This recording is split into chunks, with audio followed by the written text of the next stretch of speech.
தமிழ் சுருக்கெழுத்து முதுநிலை பிப்ரவரி 2008. 10 வினாடிகள்,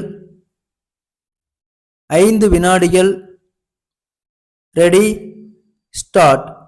மாண்புமிகு பேரவைத் தலைவர் அவர்களே, நெடுஞ்சாலைத்துறை மானிய கோரிக்கை மீது பேசுவதற்கு வாய்ப்பு வழங்கியதற்கு என்னுடைய நன்றியை தெரிவித்துக் கொள்கிறேன். மாநிலத்தின் பொருளாதார முன்னேற்றம் மற்றும் மக்களின் வாழ்க்கை தரத்தை உயர்த்துவதில் சாலை வசதிகள் முக்கிய பங்கு வகிக்கிறது என்றால் அது மிகையாகாது. அந்த வகையில் நம்முடைய தமிழக அரசு சாலை கட்டமைப்பு வசதிகளை ஏற்படுத்துவதில் முன்முயற்சியும் அக்கறையும் கொண்டு செயல்படுவதை முதற்கண் பாராட்ட விரும்புகிறேன். கடந்த 50 ஆண்டுகளில் பல்வேறு அரசுகளால் எடுக்கப்பட்ட தொடர்ச்சியான நடவடிக்கைகள் காரணமாக இன்று சாலைகள் இல்லாத கிராமங்களே இல்லை என்ற நல்ல நிலைமை ஏற்பட்டுள்ளது.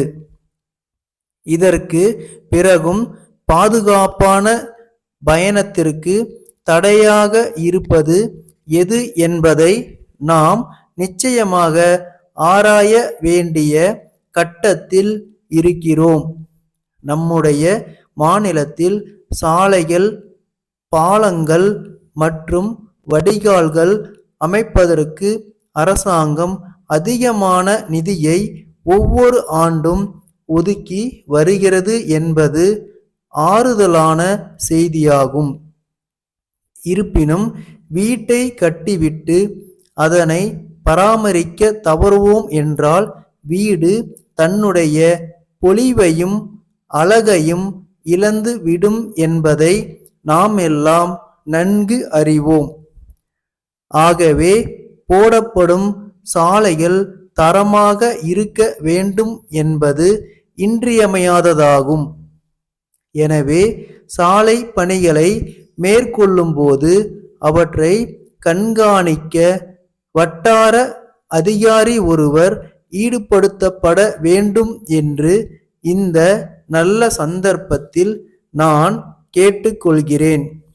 தற்கால நிலைமையில் சாலை பயணம் என்பது பெரும்பாலும் பொழுதுபோக்கு அம்சமாகிவிட்டது.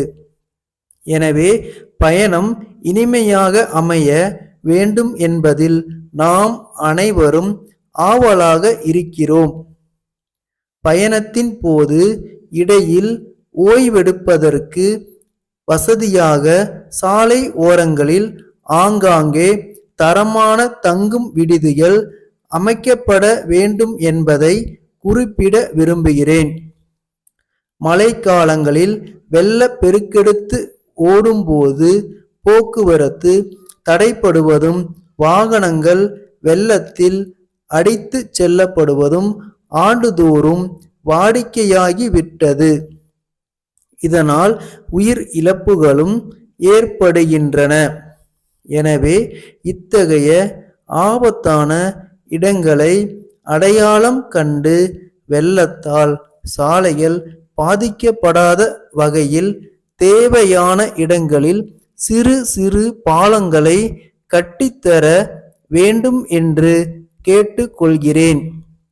நகர்ப்புற சாலைகளில் இரு சக்கர வாகனங்களை ஓட்டுபவர்களுக்கும் பாதசாரிகள் நடப்பதற்கும் தனியாக பாதைகள் அமைக்கப்பட்டுள்ளதை நாம் எல்லாம் அறிவோம். ஆனால் கிராமப்புற சாலைகளில் இது போன்ற வசதிகள் செய்யப்படாமல் உள்ளது. இதனால் விபத்துக்கள் ஏற்படுவதை நம்மால் தடுக்க முடியாமல் உள்ளது. எனவே கிராம சாலைகளில் ஏற்படும் விபத்துக்களை தடுப்பதற்கும் அரசாங்கம் தக்க நடவடிக்கைகளை எடுக்க வேண்டும் என்று கேட்டுக்கொள்கிறேன். சாலைகளை அகலப்படுத்துகின்ற பணிகளை மேற்கொள்ளும் பொழுது மரங்கள் பெருமளவுக்கு வெட்டப்படுவதாக சொல்கிறார்கள்.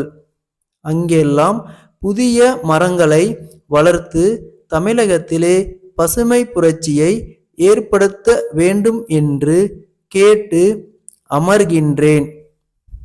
மானாமதுரை அண்ணா சாலையில் உள்ள தாமரை புத்தக நிலையத்தின் உரிமையாளர் திரு அன்பரசு, கும்பகோணம் பாரதி மேல்நிலைப்பள்ளி தலைமை ஆசிரியருக்கு எழுதிய 20 ஜூன் 2007 தேதியிட்ட கடிதம்.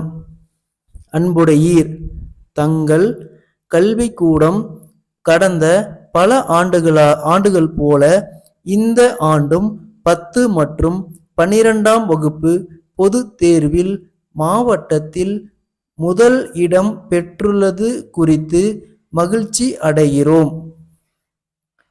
தற்போது புதிய கல்வியாண்டு தொடங்கியுள்ளதால் 6ஆம் வகுப்பு முதல் 12ஆம் வகுப்பு வரையிலான பாட புத்தகங்கள் மற்றும் நோட்டு புத்தகங்களை மாணவர்களுக்கு பள்ளி நிர்வாகத்தின் சார்பில் வழங்குவதாக அறிகிறோம். சுமார் 30 ஆண்டுகளாக மானாமதுரையில் சிறப்பாக இயங்கி வரும் எங்கள் புத்தக நிலையத்தில் அனைத்து புத்தகங்களும் எழுது பொருட்களும் உள்ளன. நாங்கள் பள்ளிகளுக்கு அளிக்கும் 10% தள்ளுபடிக்கு மேலாக தங்கள் பாரம்பரியமிக்க பள்ளிக்கென 5% கூடுதலாக தள்ளுபடி அளிக்க தயாராக இருக்கிறோம் என்பதை தெரிவிப்பதில் மகிழ்ச்சி அடைகிறோம். தங்கள் ஆணை கிடைத்த 10 நாட்களுக்குள் அனைத்து பொருட்களையும் வழங்கிட உறுதி அளிக்கின்றோம். தங்கள் நம்பிக்கையுள்ள ஸ்டாப்.